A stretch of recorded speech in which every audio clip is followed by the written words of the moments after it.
अस्सलाम वालेकुम क्योंनी TV channel के दोस्तों को मुनसिफ अवान एडवोकेट का लाहौर से सलाम। दोस्तों कैसे हैं? ठीक है, घर में खैर खैरियत है? अल्लाह करे आप खुश रहें। और इसी तरह हमारे कानूनी टीवी चैनल को आप देखते हैं, बहुत अच्छी दुआएं भी देते हैं, फ़ोन भी करते हैं, तो मैं और ज़्यादा मुझे खुशी हो रही है कि हमारा चैनल बड़ा ग्रो कर रहा है। दोस्तों आम तौर पे आपको पता है कि मैं कोई पेशन गोई नहीं करता, लेकिन आज मैं एक पेशन गोई करने लगा हूँ शहबाज शरीफ के हवाले से। पेशन गोइयाँ वैसे ज़्यादातर शेख रशीद साहब करते हैं, तो जिनकी मोस्टली गलत होती हैं पेशन गोई का, क्योंकि ये होता है कि वो फ्यूचर की बात होती है तो वो गलत भी हो सकती है। तो आज जो मैं पेशन गोई सर कर रहा हूँ ना, वो ये है कि जो शहबाज शरीफ साहब है ना, ये धरने की नज़र हो जाएंगे और धरने के ऊपर इनकी जो है ना बली हो जाएगी, और ये कुर्बानी इनको देनी पड़ेगी धरने के ऊपर।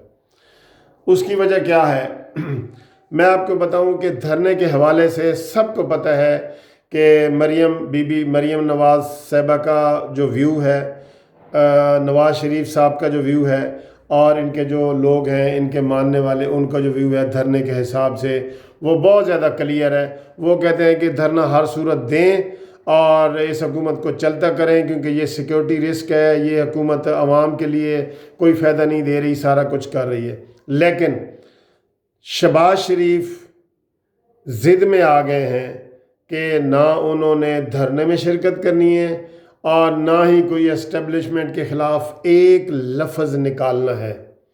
दोस्तों मैंने खुद एक वीडियो देखी थी जिसमें वो शहबाज शरीफ साहब से सहाफ़ी पूछ रहे थे कि जी ये खलाई मखलूक से क्या मुराद है, नादीदा क़ुव्वतों से क्या मुराद है, तो वो कहते हैं चुप, मैंने इसका जवाब नहीं देना। उन्होंने फिर पूछा, उन्होंने कहा यार, शहबाज शरीफ कहते हैं मैंने कह दिया ना मैंने जवाब नहीं देना। तो दोस्तों ये उन्होंने अपनी पक्की पॉलिसी बना दी है, और कल उन्होंने वैसे भी नवाज़ शरीफ साहब को इनकार कर दिया है कि मेरी कमर में भी दर्द है और मैं धरने वरने में मैं नहीं जाने वाला।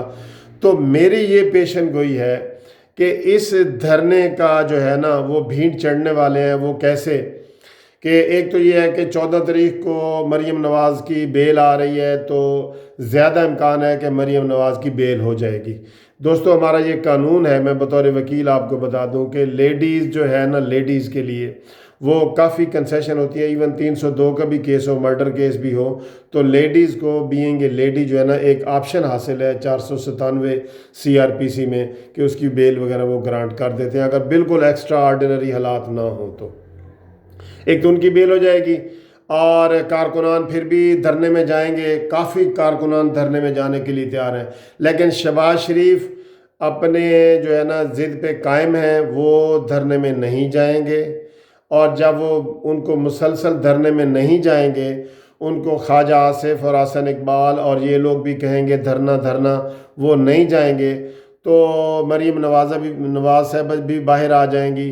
तो मेरी ये पेशन गोई है कि इसी धरने के ऊपर ही, धरने के डिस्प्यूट के ऊपर ही शहबाज शरीफ साहब या तो पार्टी की सदारत से इस्तीफ़ा दे देंगे या उनसे इस्तीफ़ा ले लिया जाएगा, ठीक है, और मुतबादल के तौर पे मरीम नवाज़ साहिबा को लाया जाएगा और वो ही पार्टी की जो है ना वो क़यादत करेंगी। और चूँकि उनको इलेक्शन कमीशन ने भी अब क्लियर कर दिया है कि पार्टी ओहदा जो है वो मरीम नवाज़ साहिबा रख सकती हैं, उनके लिए उनका फ़ैसला आ गया है। तो मेरी ये पेशन गोई है कि इस धरने में फजल रहमान साहब को फ़ायदा हो या ना हो, इमरान को नुकसान हो ना हो, शहबाज शरीफ को नुकसान होगा, और इनको मुस्लिम लीग नून की सदारत से हाथ धोने पड़ेंगे। ये मेरी पेशन गोई है दोस्तों। Thank you very much.